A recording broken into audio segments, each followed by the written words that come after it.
Voilà. Alors, dans le Shvi de Hémor, brutalement, il y a un verset qui nous dit Ve'etze ben isha israélite vehu ben ish mitzri betor ben Israël vainatsu b'machane ben ha-israélite ve'ish ha-israéli. Est sorti le fils d'une femme égyptienne qui était le fils d'un homme égyptien parmi les Bnei Israël, et ils se sont disputés dans le camp le fils de la femme d'Israël et l'homme d'Israël. Alors, d'abord, c'est un paragraphe là qui rentre dans le texte. On ne sait pas très bien pourquoi à ce niveau-là, a priori. La grosse difficulté qu'il y avait, c'est Vayetse. Il est sorti, on ne dit pas d'où est-ce qu'on sort. Si on nous dit qu'il est sorti, ça veut dire qu'il y a un intérêt à savoir qu'il est sorti, mais encore faudrait-il savoir de quoi. Donc Rashi a apporté 3 opinions à ce sujet. Je relis le verset. Le fils d'une femme d'Israël, qui était le fils d'un homme égyptien, est sorti au milieu des Bnei Israël, et ils se sont disputés dans le camp, le fils de la juive et un homme d'Israël. Rashi disait, Vaïtse benish israélite, mais Yatsa, d'où est-il sorti? Rabbi Levi Omer, mais Olamo Yatsa. Il est sorti du monde, puisque le dernier mot qui était dit avant cela, c'est Chok Olam, Olam Vayetse. Donc il est sorti de son monde. Puisque le texte de la Torah, on a un grand principe que la Torah l'obalistom et là le faresh, la Torah n'a pas un principe de nous cacher des choses mais nous les expliquer, donc il faut qu'on se débrouille avec ce qu'on a devant nous pour essayer de comprendre et de compléter et de répondre aux questions, n'est-ce pas? Donc comme c'est marqué, il est sorti, on ne sait pas d'où il est sorti, alors Rabbi Levi dit, c'est le dernier mot qui va nous indiquer ça, Olam. C'est le dernier mot qui précède, Olam Vayetse, il est sorti de son monde. En vérité, ça ne nous aide pas tellement, parce que sortir de son monde, on ne sait pas très bien qu'est-ce que ça veut dire. Est-ce que ça veut dire qu'il a perdu son lamaba? Est-ce que ça veut dire qu'il est sorti de ses gonds, comme le gars, il a complètement déjanté à un certain moment dans sa vie? De quoi est-ce qu'il est exactement sorti? Enfin, de son monde. Très bien. La deuxième opinion, Rabbi Brachia Omer, Miparacha chez le Malayatsa, Ligleg Vamar, ביום השבת ירחנו דרך המלך לאכול פת חמה בכל יום, שבפת צוננת של 9 ימים בתמיהה. Rabbi Brachia, lui, pour comprendre d'où est-ce qu'il est sorti, il se réfère au contenu de ce qui précède immédiatement. Or là-bas, on parle du lechem apanim, donc le pain qu'on disposait sur la table dans le Mishkan, et il y avait 12 pains que l'on disposait là-bas. Et comment ça se passait? On les cuisait le vendredi. Le Shabbat à Mincha, quand on retirait les pains de la semaine dernière, en même temps, on introduisait les nouveaux pains de cette semaine-ci, qui vont servir jusqu'à Mincha de la semaine suivante. La semaine suivante, c'est un nouveau chargement de pain qui s'effectue, on retirait les anciens, et les Kohanim mangeaient l'ancien pain. Alors lui, il a posé comme ça une question, ligleg, je traduirais gognar, ça veut dire un peu moqueur sur ce qui se passe ici. Qu'est-ce que ça veut dire? C'est un pain qui a combien? 9 jours, parce que tu as fait vendredi dernier, et Shabbat, et Motsai Shabbat, tu as le droit d'en manger, c'est 9 jours, c'est pas des façons de ce qu'on donne aux serviteurs d'Hachem, aux Kohanim, qui vont le manger, de leur servir un pain qui est froid et rassis, n'est-ce pas? La vérité, Amar Rabbi Yoshua ben Levi disait, dans la Gemara de Yom HaKaf Aleph, il disait Nes Gadol Haya Belechem Apanim. Il y avait un grand miracle qu'il y avait à propos de ce pain.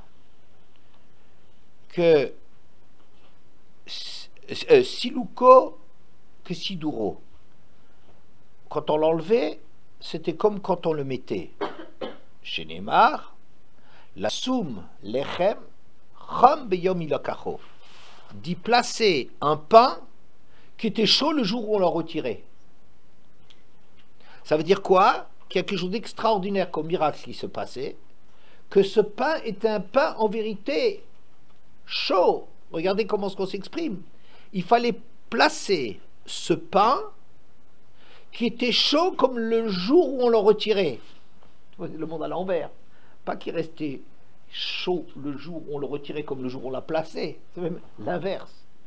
Qu'on plaçait du pain qui était chaud comme le jour où on l'a retiré. Tellement il était croustillant, appétissant et frais le jour où on le retirait. D'accord? Mais lui, il ne connaissait pas encore ces classiques, il n'avait pas lu Rabbi Yoshua ben Levi, il n'avait pas encore assez fréquenté le fonctionnement du Mishkan, et donc il avait une remarque goguenarde, comme ça, persiflage, un peu comme ça, ironique, de dire ah, quel pain qu'on leur donne quand même, franchement, c'est ridicule ce qui se passe ici. Ok? C'est de là, c'est ça qu'il a, de là, c'est ça qu'il a fait dévier de sa façon d'être, n'est-ce pas? La troisième explication apportée par Rashi,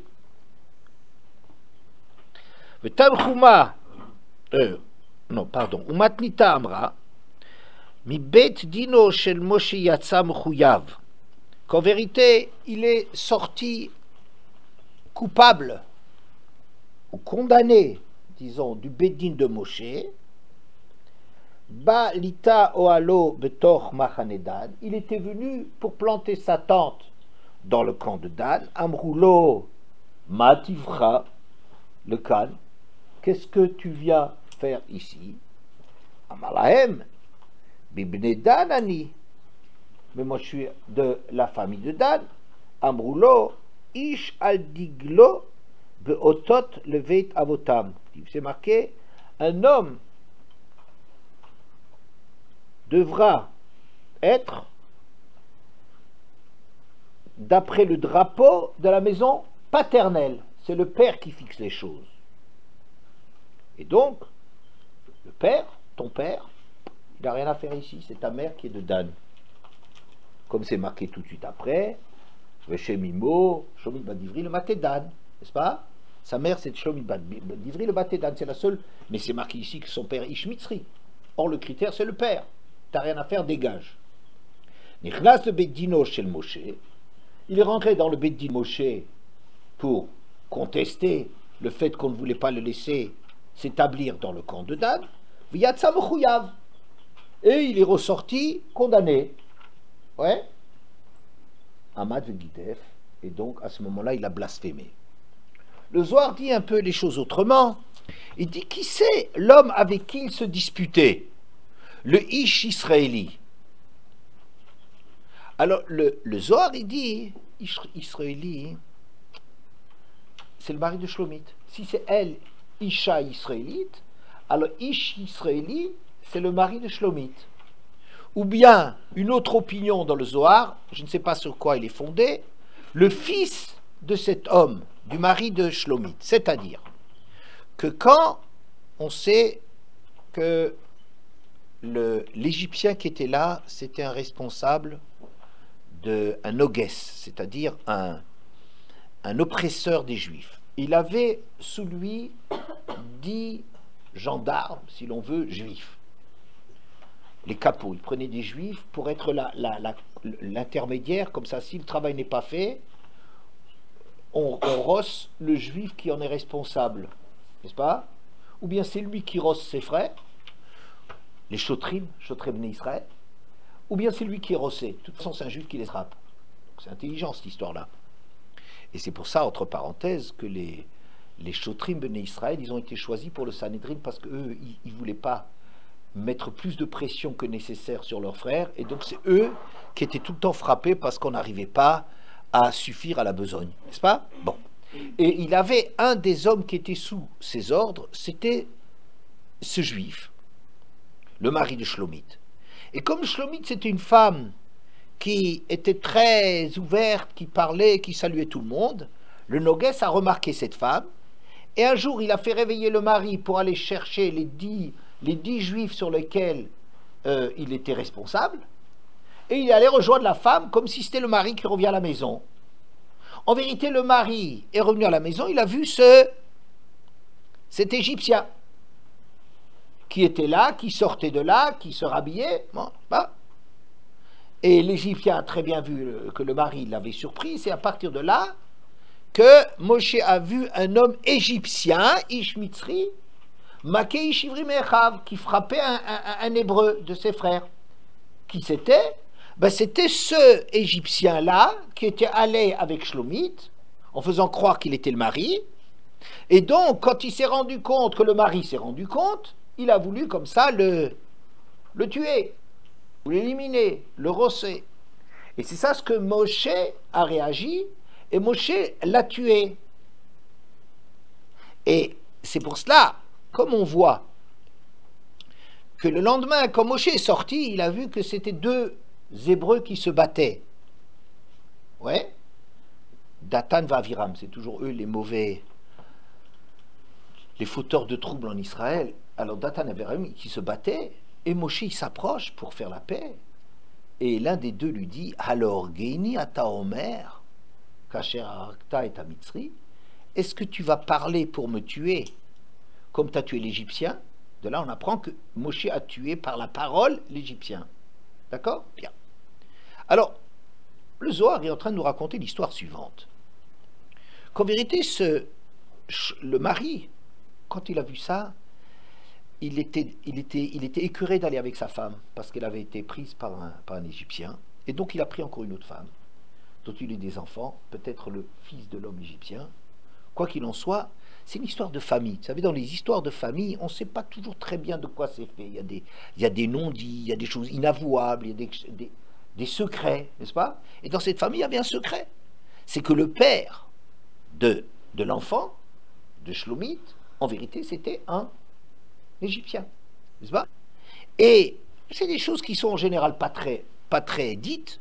Et donc, le jour où on a commencé à faire le camp des Hébreux et que chaque tribu devait camper d'après le drapeau de la tribu, d'après le père, alors lui il vient, et les gens qui connaissaient le secret, c'est-à-dire ou le mari de Shlomit, ou le fils de la femme rivale de Shlomit que le mari aurait pris à la suite de cette histoire parce qu'il ne voulait plus approcher sa femme, donc le fils était étonné, il dit mais pourquoi, mais comment je suis juif? Ouais. Alors, je suis de Dan. Alors, on lui a dit mais non, ton père c'est un Égyptien. Et alors il a appris cette histoire, que Moshe avait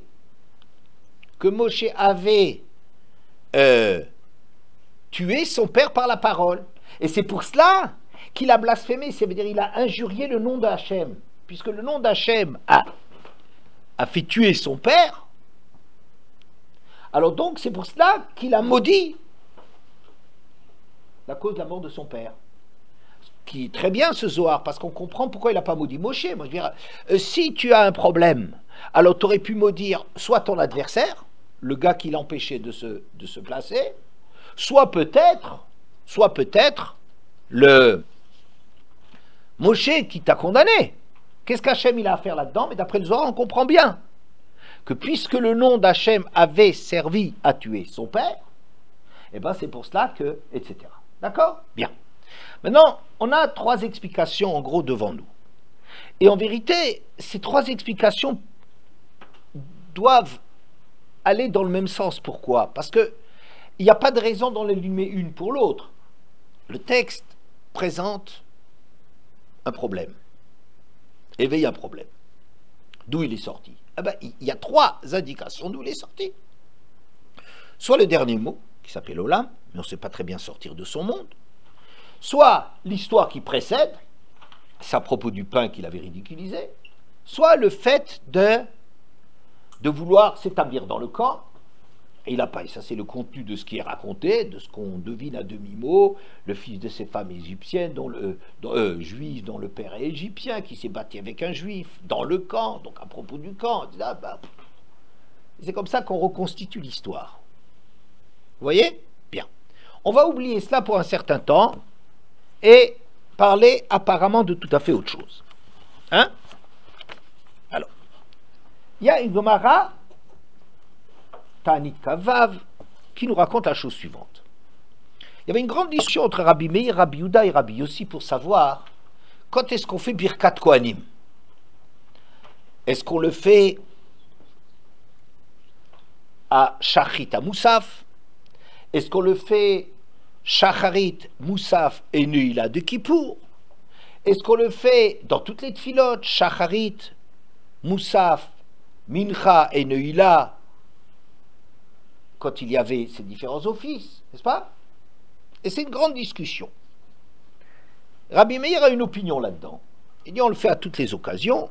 Et là-dessus, il y a eu, dans la Gemara, 3 avis concernant ces discussions. Rav Yehuda Amar Rav, Omer, halacha que Rabbi Meir. La halacha, c'est comme Rabbi Meir. Rabbi Yochanan Amar, minhag que Rabbi Meir. Le minhag, il est comme Rabbi Meir. Rava Omer, nahagu que Rabbi Meir. Les gens, ils faisaient comme Rabbi Meir. Bizarre, un peu ça a l'air de dire à peu près la même chose, mais on ne sait pas très bien quelles sont les nuances qu'il y a là-dedans. Alors la Gemara demande quelles sont les nuances. Quand tu dis que la halacha elle est comme Rabbi Meir, quand tu dis le minhag est comme Rabbi Meir, et quand tu dis nahagu que Rabbi Meir. Alors la Gemara et Rashi expliquent que si on dit que la halacha est comme Rabbi Meir, ça veut dire qu'on publie partout que la halacha elle est comme Rabbi Meir. Ça veut dire, quand il y avait un rassemblement du peuple auquel on enseignait les halachot, on enseignait la halacha elle est comme Rabbi Meir. Et on allait dire l'opinion de Rabbi Meir pour que les gens y sachent, parce qu'on tenait à ce que cette opinion soit diffusée et répandue. Si on dit que le minhag est comme Rabbi Meir, ça veut dire, oui, c'est bien, mais c'est pas totalement sûr que c'est Rabbi Meir, mais en vérité c'est très bien, c'est sérieux, c'est du sérieux, et que les gens qu'ils fassent comme Rabbi Meir. Alors quoi? On n'allait pas diffuser ça en public, mais quand quelqu'un venait demander conseil, alors on lui disait, fais comme Rabbi Meir. Hein, par exemple, ça arrive qu'on est à la synagogue, on est à Yom Kippour, je ne sais pas, et puis à un certain moment on se demande est-ce qu'on va faire Birkat Kohanim? Alors on va demander au rabbin, et le rabbin il va dire, voilà, il faut faire comme Rabbi Meir. D'accord? Et si on dit Nahagu que Rabbi Meir, Nahagu, alors Rashi explique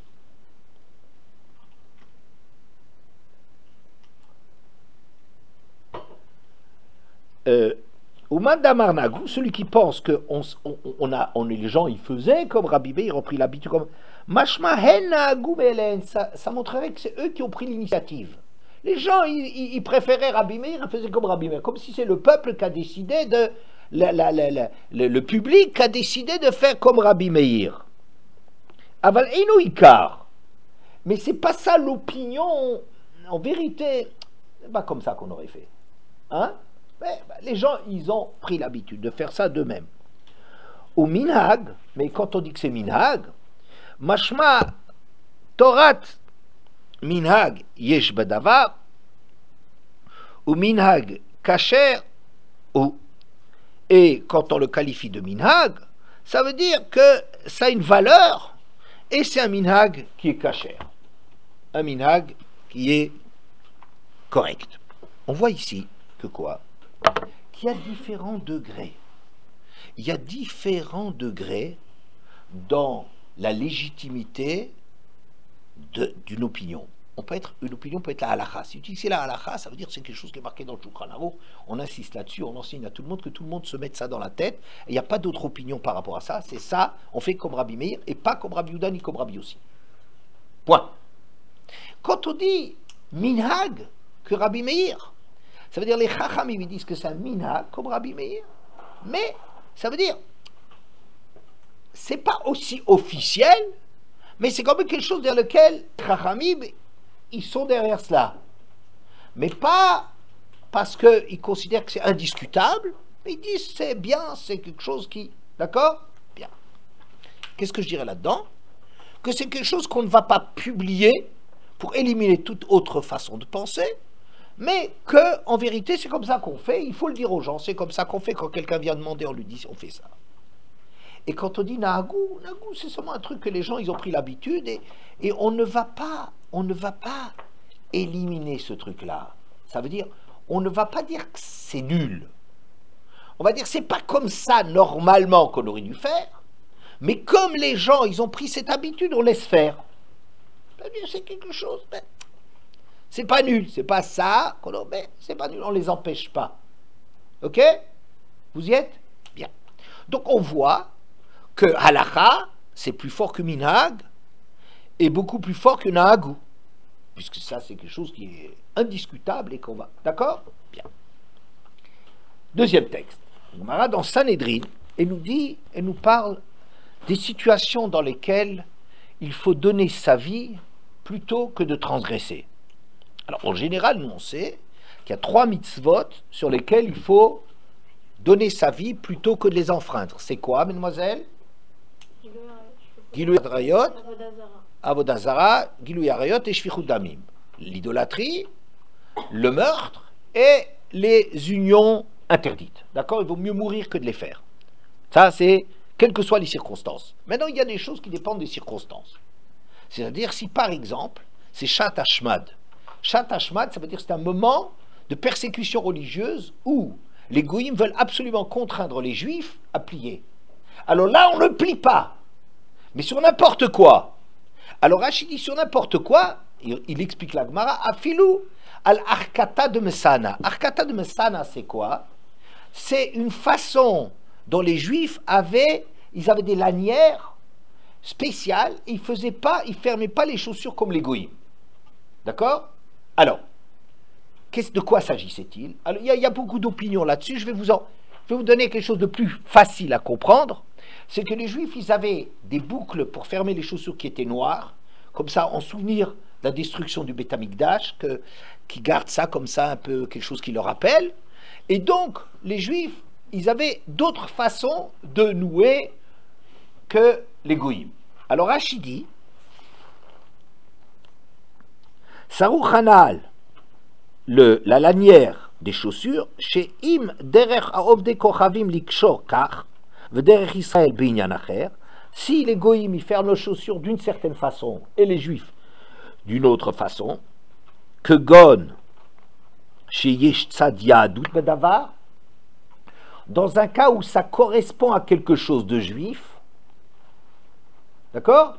Dans un cas où il y a une raison juive là derrière de le faire, v'derech Israël yotzluim, par exemple, Rachid explique ici les juifs ils n'avaient pas les maçons les mêmes genre de chaussures ou des choses comme qu'une autre façon, à filou chilouisé, même changer une chose pareille, chez Ein Kan Mitzvah, qui n'est pas une mitzvah, c'est pas une mitzvah de la Torah de faire comme ça, et là, minag ba'alma, c'est un minag un peu juif, vous voyez qu'il y a quelque chose de juif, Yekadesh et Hashem, etc., il doit donner sa vie pour cela.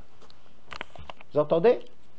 Qu'est-ce qu'il dit Rashi, comment il explique que dans les moments où les goïms essayent de faire plier les juifs, alors ce moment-là, c'est pas seulement sur les 3 avérotes essentielles qu'on doit donner sa vie, mais sur n'importe quelle mitzvah.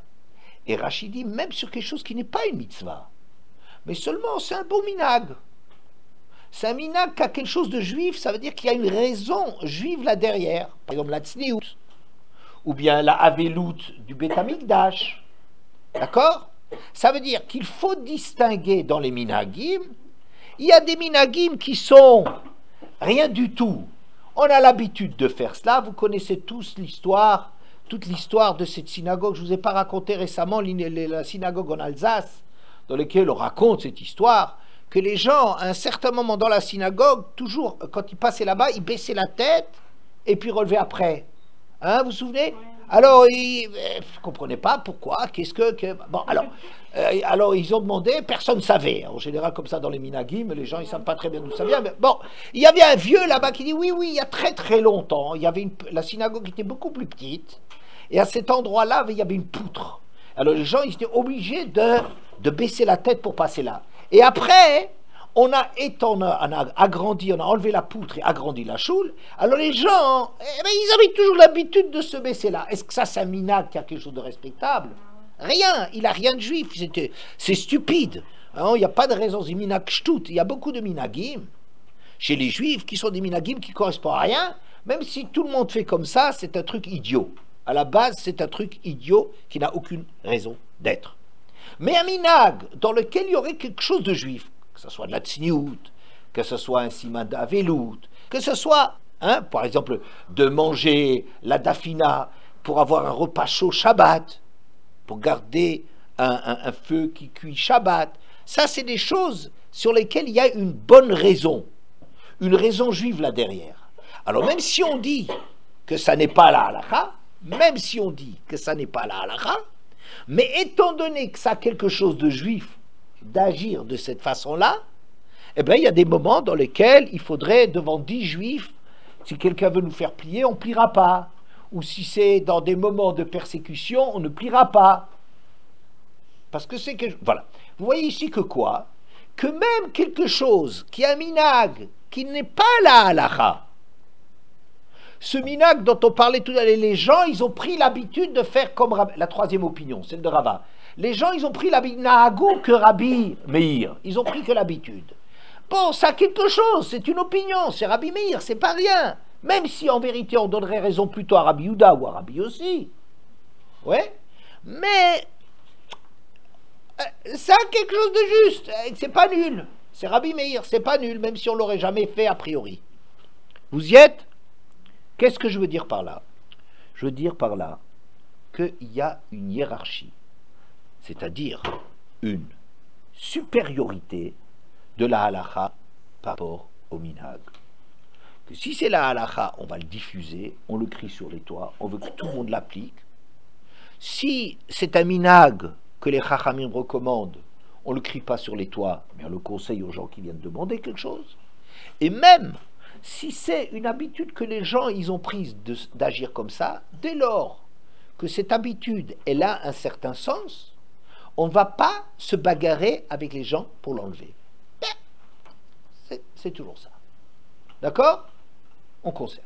On est d'accord? Donc on voit qu'une halakha, c'est beaucoup plus qu'un minhag. Vous y êtes? Bien. Il y a un texte qui dit la chose suivante. Dans la Gemara Avodah Zara, l'Amedé, Amoud Aleph. Rabbi Ishmael était curieux de savoir quelle était la raison pour laquelle, à son époque, on a interdit les fromages des goïms.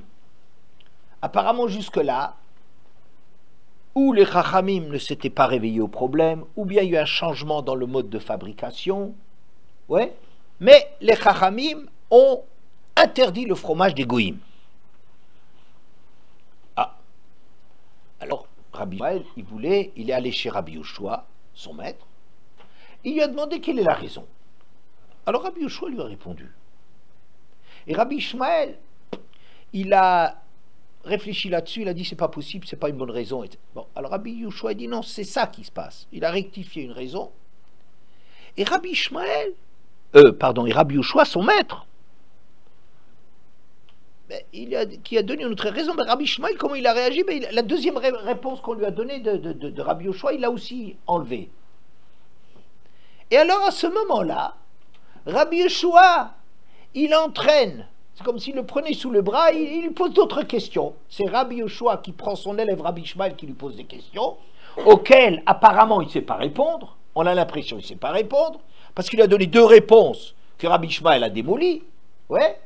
Alors, au lieu de continuer à discuter avec lui, il l'entraîne, c'est comme s'il prend sur le bras, il commence à lui poser des questions d'interprétation de versets. Ouais. Alors, la raison pour laquelle, en vérité, ils ont agi comme ça, c'était quoi? La Gemara dit, parce que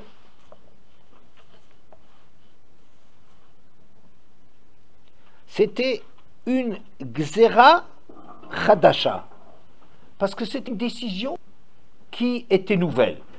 Et comme la Gemara rapporte, Bemarava en Eretz, à l'ouest, en Eretz, l'homme galutama atrisar yacheshata. Pendant 12 mois, quand on avait une gzera, les chachamim n'expliquaient pas quelle était la raison pour laquelle ils avaient pris cette gzera.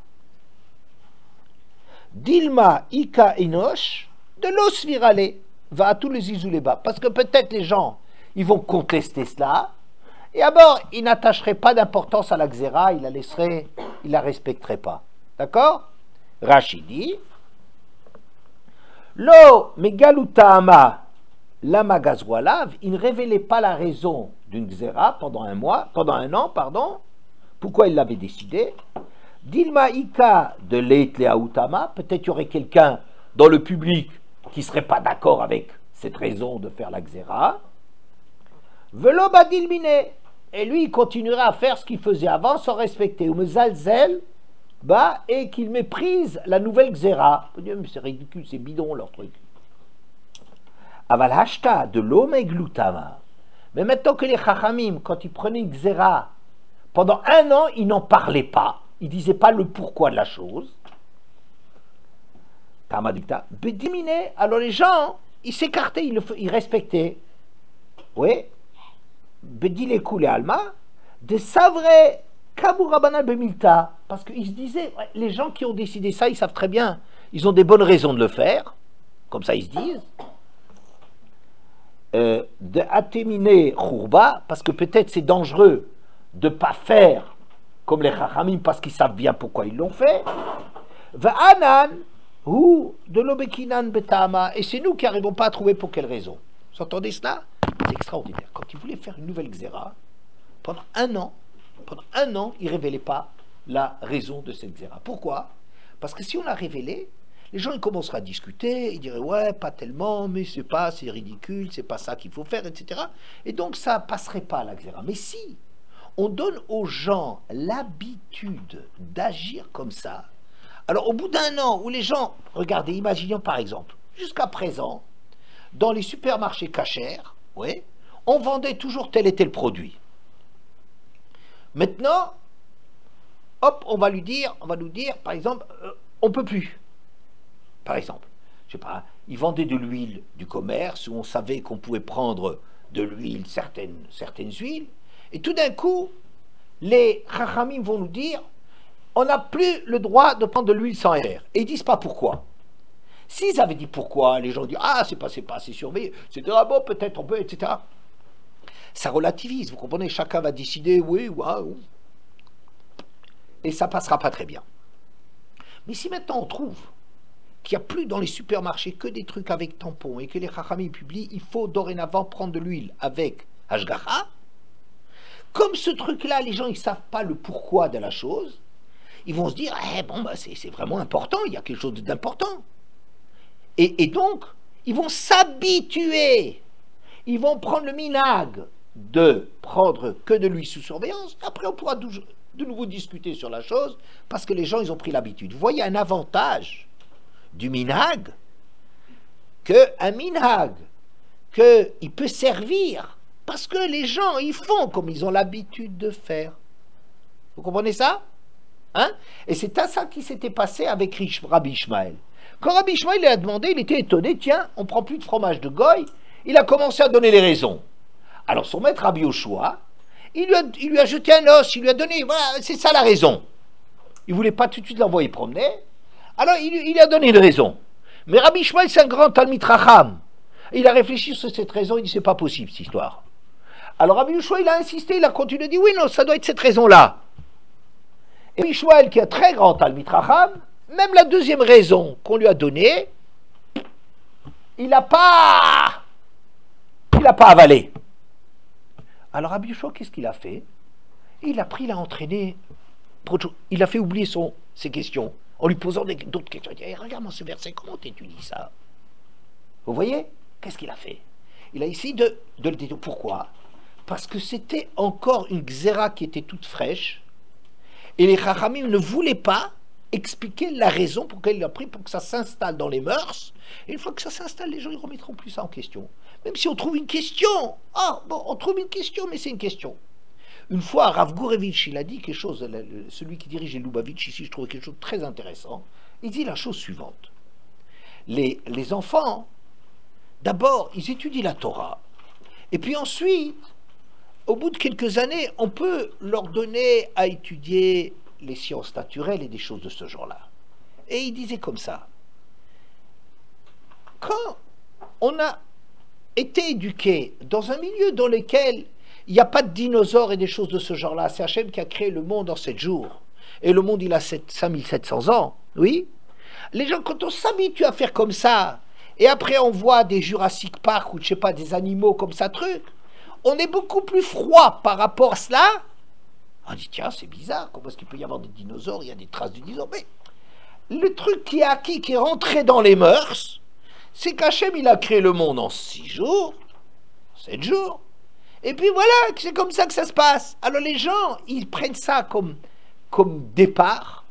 Et donc si après il y a des questions, il y a des questions, c'est seulement des questions. Mais si on commence à leur montrer des films et des trucs et des reconstitutions de dinosaures, le dinosaure, quand la Torah vient nous dire il n'y a pas de dinosaures, il y a 7 jours, alors on va dire mais c'est la Torah qui pose des questions, mais la vérité c'est qu'il y a oui des dinosaures. Vous comprenez?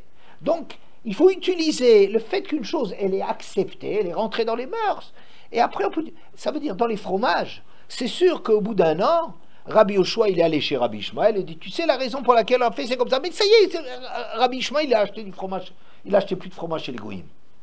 Oui, c'est vite. Vous comprenez? Donc le minhag a un grand avantage sur la halakha, c'est que il s'inscrit dans la vie. Et ça, c'est très fort pour les gens. D'accord? Bien. Un autre texte. Il y a un texte qui nous dit, dans la Gemara, Kouvbet de Yevamot, Amoud Aleph, il dit comme ça. Si Eliyahu Hanavi, il venait, et il nous disait que on ne fait pas la khalitsa avec tel et tel genre de chaussures, on l'écouterait. Mais si il venait nous dire qu'on ne doit pas faire la khalitsa avec tel et tel genre de souliers, là on ne l'écouterait pas, chez Kvar Nahagou, chez Nahagou, parce que les gens, ils ont pris l'habitude de faire comme ça. Regardez, de quoi est-ce qu'on parle? Ça vous dit quelque chose, vous, dans votre culture juive? Si Eliyahu Hanavi, il venait nous dire de faire quelque chose contre la halakha, est-ce que ça vous dit quelque chose? Eliyahu Hanavi contre la halakha, ça vous dit quelque chose? Pardon? Pas à Rével, non. Hara Carmel. Non, non, Carmel. Il y avait à l'époque de Eliyahu Hanavi une très grande dispute avec Avodah Zara. Et les gens de l'idolâtrie, ils avaient des prêtres de Baal, d'Ashtaroth, qui étaient très très très puissants. Et les Juifs, ils étaient très hésitants entre la Torah. Est-ce que c'est la Torah qui est vraie ou Avodah Zara? Parce que tout le monde était, tout le clergé, toute la hiérarchie en place, tout l'establishment, c'était tous des idolâtres. Pardon? Parle fort. Très bien, exactement. Et il leur a dit, jusqu'à quand vous allez être assis entre deux chaises? Aller d'un bord à l'autre. D'accord? Très bien. Alors qu'est-ce qu'il a fait? Il a dit, écoutez, si Baal c'est vrai, ben suivez Baal. Et si Hachem c'est vrai, on suit Hachem. Ok? Alors, en faisant ça, il faisait quelque chose qui était interdit. Pourquoi? Parce qu'on n'a pas le droit d'apporter. Alors il a dit comment? On va faire un korban. Faites un korban, on verra bien. Vous faites votre korban, allez-y, vous pouvez crier, essayez de les réveiller, vos dieux, ils doivent piquer un petit roupillon.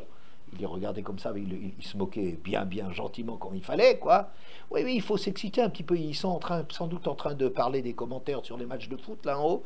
Il faut les réveiller, là, hein, truc. Il est... Allez-y, vous tous ensemble. Criez fort, allez-y. Oui. Et si c'est Hachem qui... Alors il a dit Hachem, Aneni, etc. Bon. Et le feu, évidemment, vous connaissez l'histoire, il est descendu pour Hachem. Donc il a tué les prêtres du Baal et d'Ashtaroth. Il a fait vraiment du bon travail. Maintenant, en vérité, ce qu'il était en train de faire, c'était interdit. Parce qu'on n'a pas le droit d'apporter un korban à l'extérieur du Beth Amikdash. Mais, étant donné que Eliyahu Hanavi était un avis connu et reconnu, et indiscutable, c'est marqué Elav Tishmaou. Vous devez l'écouter. Sauf si vous demande de faire de l'idolâtrie, il est possible qu'un avis il vienne et qu'il change ponctuellement la halakha, il fait une exception dans la halakha, et vous êtes obligé de le suivre. Si vous le connaissez comme un avis qui est autorisé, un avis autorisé, en français, oui. Si c'est un avis autorisé, qui a fait ses preuves, il faut le suivre. D'accord? Quand bien même vous dites d'aller contre la halakha. D'accord? Bien. Maintenant, on nous dit de sorte de Gemara. Si Eliyahu Hanavi vient et nous dit de faire quelque chose qui est contre la halakha, c'est-à-dire de nous dire on doit ou on ne doit pas faire telle et telle la khalitsa, ça veut dire quand la femme et la belle-sœur, elle déchaussent le frère qui refuse de l'épouser, etc., avec telle et telle chaussure, ça, on l'écoute. Pourquoi? Parce que ça, c'est une halakha, et Rabbi et Eliyahu Hanavi, il a le pouvoir de nous faire mettre entre parenthèses une halakha pendant un certain temps. Mais, s'il venait nous dire qu'il ne faut pas faire la khalitsa avec tel et tel soulier qu'on avait l'habitude de faire, on ne l'écouterait pas. Eliyahu Hanavi. Oui, on ne l'écouterait pas parce que Nahagou. Ils ont pris cette habitude. Incroyable. On voit ici que si c'était de la halakha, Eliyahu Hanavi, il a du pouvoir. Si c'est un minag, il ne peut pas. Enfin zut. Au début, on a dit qu'une halakha, c'est plus fort qu'un minag. Et maintenant, on est en train de nous dire, vous savez, une halakha, c'est plus fort qu'un minag, mais quand c'est un minag, il ne bouge pas. Et même Eliyahu Hanavi qui vient, on ne l'écoute pas. D'accord? Qu'est-ce que ça veut dire? Que vraiment, il y a une force dans le minag. On a déjà dit avec les fromages qu'on peut se réfugier derrière les habitudes pour que ça soit plus difficile. Mais ça, c'est de la psychologie, ça. Vous comprenez? Il ne faut pas révéler les trucs, parce que quand les gens, une fois qu'ils s'habituent, alors les gens, ils font comme ils ont l'habitude, même, et même s'ils discutent, ils discutent théoriquement. Mais, d'accord? Ça, mais c'est de la psychologie. Mais là, on est en train de dire quelque chose de fort. Qu'une halakha, qu'un minag qui s'établit, c'est quelque chose d'incroyable. Alors, je rapporte encore un texte, je rapporte beaucoup de textes aujourd'hui pour savoir qu'est-ce qui se passe entre minag et halakha. Rabbi Yochanan, dans Chulin Tzadik Gimel, dit comme ça, à Rav Shamen Bar Abba. Il lui dit, tel et tel œuf, tu as le droit de le manger. Il est permis. Mais toi, tu n'as pas le droit de le manger. Pourquoi? C'est marqué Va'al titosh Torah timecha. Ne laisse pas tomber la Torah de ta mère. C'est-à-dire, Rabbi Yochanan, c'est quelqu'un qui est en Eretz. C'est le Rav d'Eretz. Rav Shamen, Rav, il n'est pas Rabbi, il vient de Bavel. En Bavel, on avait l'habitude de ne pas manger ça. Vous savez, parfois il y a des problèmes sur les œufs. Vous savez, quand l'œuf il est en train de se constituer à l'intérieur de la poule, au début c'est comme de la viande, mais après l'œuf il devient autonome, et donc il devient parfait. Un œuf, vous ne pouvez le manger avec du poisson ou avec de la viande, il est neutre. Mais c'est une évolution de l'œuf. Alors en Bavel, quand un certain stade de l'œuf, je pense que c'était ça le problème là-bas, j'ai pas vérifié, un certain stade de l'œuf, eux ils disaient on n'a pas le droit de le manger, parce que c'est pas encore neutre. Et en Eretz, on disait on a oui le droit. Alors Rabbi Yochanan il disait cet œuf il est permis. En Eretz on dit oui c'est permis, et je te dis que c'est permis. Mais toi t'as pas le droit. Pourquoi? Parce qu'en Bavel, vous déclarez qu'il est interdit. Donc, tu n'as pas le droit, mais ce qui m'a intéressé là-dedans, c'est pas qu'ils disent comme ça, que même quand une chose elle est permise, et ceux qui n'ont pas l'habitude, elle est interdite. Comme on va faire, par exemple, Pessah, les Ashkenazim ne prennent pas des kitniotes, ou bien même pas la terre des Sfaradim, on le prend. Les gens, ils doivent respecter ça, c'est comme ça. Maintenant, ceux qui ne le font pas, ils n'ont aucune raison de le faire. Un Sfarad n'a aucune raison de faire les kitniotes des Ashkenaz. Aucune raison. Aucune. Mais les Ashkenazim, ils n'ont pas le droit. Pourquoi? Al titosh Torah timecha. Al titosh Torah timecha, ça veut dire quoi? Imecha, souvent c'est vous la maman, ou c'est la Knesset Israël. Ce qui t'a élevé, c'est la Knesset Israël. Et là, c'est quelque chose de très intéressant. On est en train de dire que même si la halakha elle est permise, mais le minag, il est important. Pourquoi? Parce que c'est la Torah de la mère. Vous savez, il y a deux Torahs. Il y a deux Torahs. Il y a une Torah du Père, c'est l'étude, comprendre, approfondir, discuter, établir la vérité. On ne se fait pas de cadeau là-dessus. C'est une Torah du sechel, de la compréhension.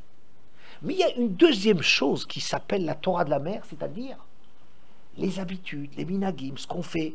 Alors, pas n'importe quel minag est respectable, c'est clair. Mais les minagim sont des choses...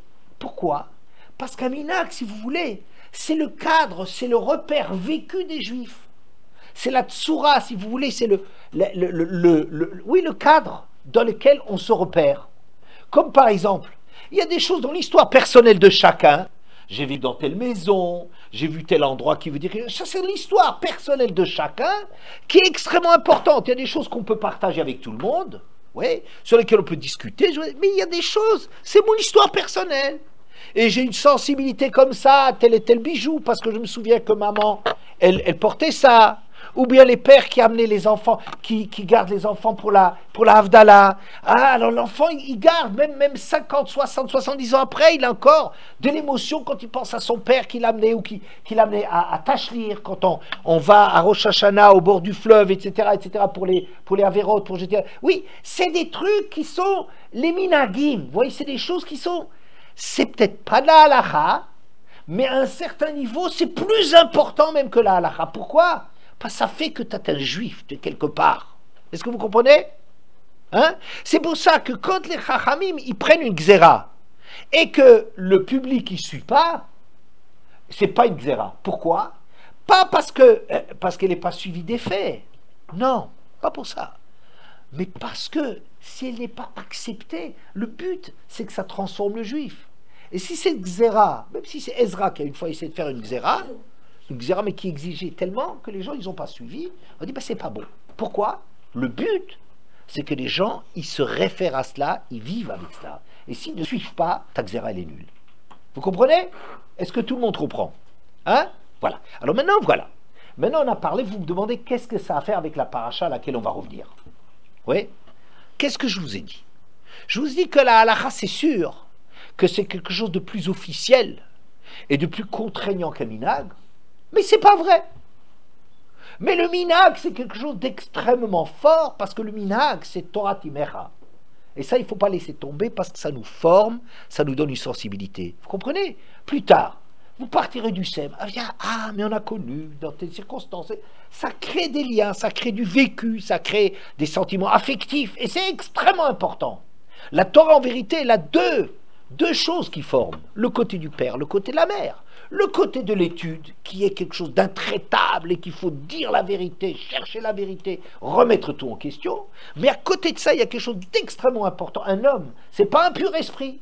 C'est aussi un corps, c'est aussi des sens, c'est des choses qui ont des repères, qui se placent quelque part. Vous voyez? Et donc, c'est ça qui est extrêmement important.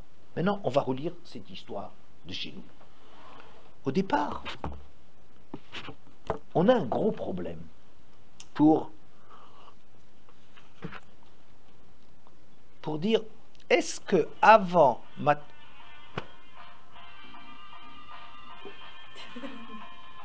original.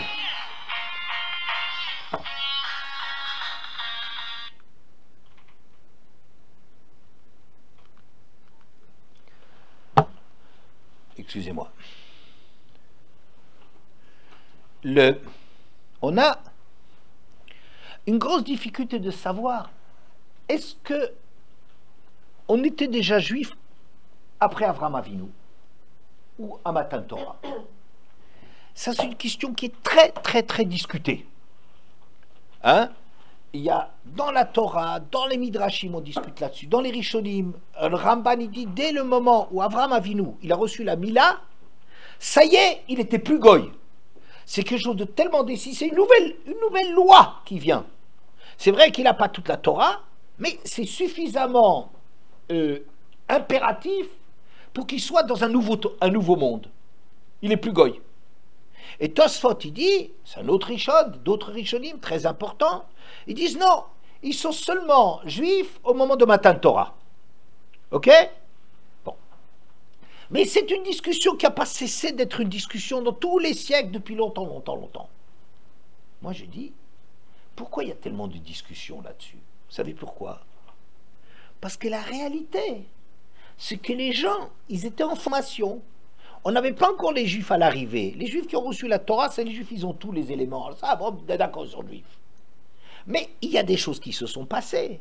Il y a l'histoire des Havot, il y a l'Égypte, la persécution en Égypte, il y a les miracles qu'on a vus à la sortie d'Égypte, il y a Kriyat Yam-Souf, et enfin il y a Matan Torah, etc. Il y a des étapes qui ont construit l'être juif. Alors on peut discuter à partir de quand, où placer le curseur, à partir de quand on va déjà considérer qu'on est seulement un goy, mais plus qu'un goy avec des chumrot, mais on est un goy avec des chumrot, ou bien est-ce qu'on est déjà en présence d'un juif? Mais la vérité, c'est que c'est compliqué.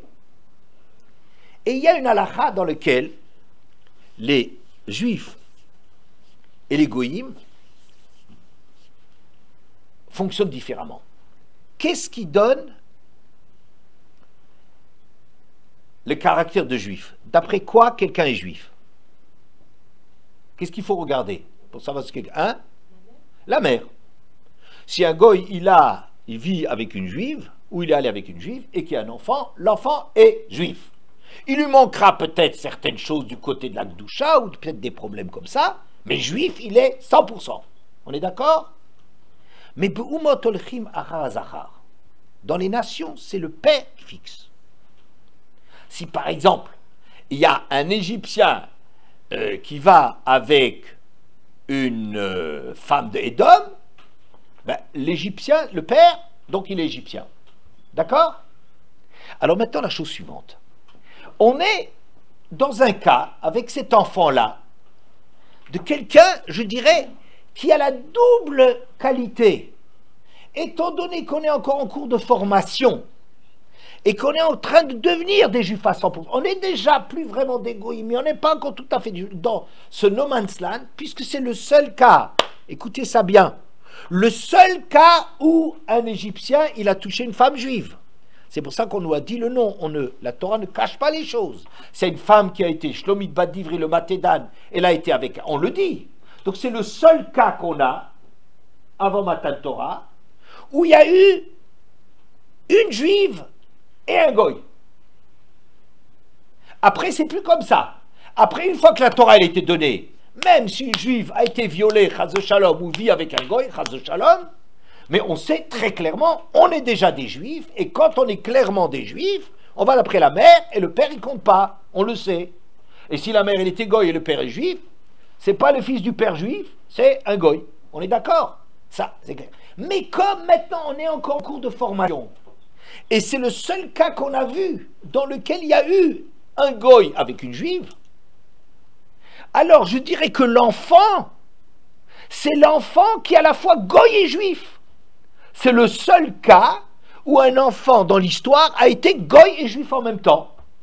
Goy par son père, juif par sa mère. Et c'est pour cela que le verset dit quelque chose de particulier. Vayetse ben Isha israélite ou ben Ish Mitzri. Il est sorti, pour faire je ne sais pas quoi, on ne sait pas, on discutera, hein, le fils d'une femme juive, israélite. Vehu ben Ish Mitzri. Qu'est-ce que le verset a besoin de le dire? Si tu dis de quelqu'un, il est sorti le fils d'une femme juive, pourquoi tu as besoin d'en parler? Si tu précises que la mère, elle était juive, tu sais bien que le père, il était goy. Si on définit quelqu'un, sinon, si c'était quelqu'un de normal, on n'aurait pas dit, on aurait dit un juif. N'est-ce pas? Mais si tu dis, c'est le fils d'une femme juive, tu veux dire que le père, il n'était pas juif. Pourquoi le verset, il continue? Vehu ben Ish Mitzri. Et lui, c'est le fils d'un Égyptien. Pourquoi? Parce qu'en vérité, si on avait seulement dit que c'est le père, le fils d'une femme juive, on aurait dit, donc c'est un juif, il n'y a pas de problème. Mais le verset vient nous rappeler, Vehu ben Ish Mitzri. Et c'est aussi un goy. Vous voyez? Je pense que c'est ça qu'il faut comprendre ici. Cet enfant, et avec ça, on va comprendre les choses. Cet enfant, en vérité, il est à la fois juif et goy. Son olam, son olamo, il est composé d'un truc juif et d'un truc goy. C'est un monde très compliqué, très, très, très spécial. Et maintenant, il va avoir une attitude. Quelle attitude? Il dit, c'est ridicule les trucs, le pain, mais c'est complètement débile, on ne mange pas du pain froid et rassis. Ouais, ça veut dire quoi? Ça veut dire qu'il ne fonctionne pas comme un juif. Un juif, il n'aurait pas dit comme ça. Un juif, il a des trucs à faire. Vous comprenez? Un juif, il peut poser la question, mais il la pose gentiment. Il ne se moque pas. Un juif, il peut demander. Il aurait dit la question. Il dit, tiens, c'est marrant, pourquoi est-ce qu'on lui donne un pain qui est froid au lieu de donner un pain qui est chaud? Un juif, il aurait étudié le sujet. Mais pas l'igleg. Il n'aurait pas rejeté ça en disant, mais c'est de la blague. C'est ridicule. On ne mange pas un pain pareil. Lui, il décide, mais c'est un pain. Mais c'est un pain dégueu. Mais qu'est-ce que tu donnes ce truc complètement débile, tout ça? Ça veut dire, il n'a pas fonctionné comme un juif. Il n'a pas fonctionné comme un juif. Pourquoi? Parce qu'un juif, c'est pas seulement des questions et de la réflexion, mais un juif, il a aussi un ancrage. Il se définit aussi par son vécu. Vous comprenez? Et le vécu d'un juif, c'est que, bon, il y a des minagim, mais on ne sait pas, et trucs, on ne va pas dire c'est ridicule, c'est idiot. On a des questions, on pose des questions. Quand on est dans le limoud, on pose des questions. Il n'y a pas de questions taboues. On ne se gêne pas. Il n'y a pas de questions taboues. Ça n'existe pas. On pose des questions. On pose des questions. Sauf que, on a aussi un souci d'être Torah Timecha. On vit dans le cadre juif, c'est pour ça que, oui, on est complice avec les juifs. Oui, on est complice avec les juifs. Oui, il y a des différences. Oui, comme dans une famille, on ressent certaines choses qui sont de la famille et que le sort de nos enfants est plus proche pour nous que le sort d'étrangers, même si ce sort est très important. Ani shebecha kodem, un pauvre qui est chez toi, ça passe avant. On est proche de soi-même, on a un vécu. Donc un juif, il n'aurait pas dit comme ça. Donc le goy, en disant comme ça, en disant « c'est ridicule, c'est idiot » et en rejetant la chose, l'igleg, il est goguenard, il persifle, il est ironique, oui. Il a rejeté Yatsa Meolamo, il sort de son monde, ça veut dire son monde en vérité, il était composé de juifs et goy. C'est un monde juif et goy. Mais lui, il a rejeté le côté juif de ça. Et c'est pour cela que quand il vient planter sa tente, on dit « mais monsieur, tu ne peux pas être en première ligne chez les juifs. Tu es comme un guerre. Un guerre, qu'est-ce que ça veut dire? Un converti. C'est un juif extraordinaire. Un guerre, c'est un juif extraordinaire. Sauf que c'est un juif qui a fait un chemin qu'il faut admirer, qu'il faut être jaloux. Comment est-ce qu'il a pu tout lâcher pour devenir juif? Il y a à être jaloux des bons guérim, tellement que c'est des grands gens, des grands hommes. Mais il y a un truc. Ils n'ont pas encore un vécu juif. C'est pour ça que la Torah elle-même, elle ménage des étapes pour que progressivement, on évacue le côté goy pour en faire un juif. Et il ne peut pas, par exemple, être tout de suite au tribunal qui condamne dans certaines histoires. Il ne peut pas. Parce qu'on attend que le père il soit juif, ou la mère est juive, ou les deux. Il y a des halakhot pour le prendre progressivement en charge, pour l'inscrire dans le cadre juif. Vous voyez? Et c'est pour ça que cet homme-là, qui avait un double de chapeau, oui, mais cet homme-là, en vérité, cette question qu'il pose, c'est le reflet de ce qu'en vérité il n'est pas vraiment dans le camp. Parce que quelqu'un vraiment dans le camp, il n'aurait pas rejeté en se moquant, il aurait posé des questions, il dit « je ne comprends pas ». Il aurait étudié la question, il aurait demandé, il aurait accepté ce que la Torah dit. Mais lui qui rejette, avec ça, il est sorti de son monde, il a rejeté tout le côté juif qu'il avait, et c'est ça qu'en vérité, ça se traduit par le fait qu'on dit « tu n'as pas de place en première ligne ». Tu es encore à la sortie, et progressivement, avec les mariages de tes enfants et tout ça, tu rentreras dans le peuple juif. Voilà. Arrête là.